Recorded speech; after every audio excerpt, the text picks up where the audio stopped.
Thank you, Mr. President. As we come up to the votes on this bill, I just wanted to take one more opportunity to speak in favor of the TRIA reauthorization legislation. Again, I want to thank Senators Schumer, Heller, Kirk, and their staffs, and Senator Reed for their hard work in bringing forward this legislation. Also, Chairman Johnson and his staff for moving forward with us so quickly and aggressively on this legislation.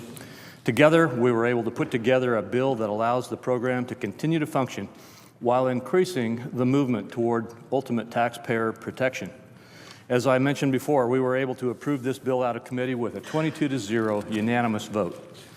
The agreement by all of the members of the Banking Committee that we should move this bill forward speaks to the importance of this critical legislation and to the level of the added taxpayer protections that we were able to build into it.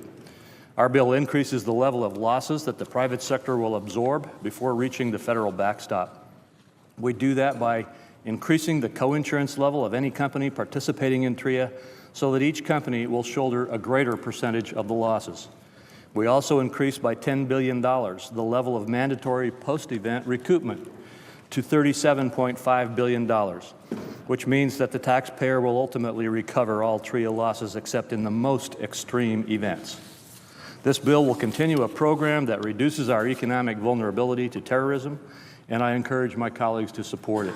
And just one last time, I would again like to thank Senators Johnson and Senator Schumer for their strong support and for our ability to work together and break the mold, if you will, by having a bipartisan movement forward on this important and critical legislation.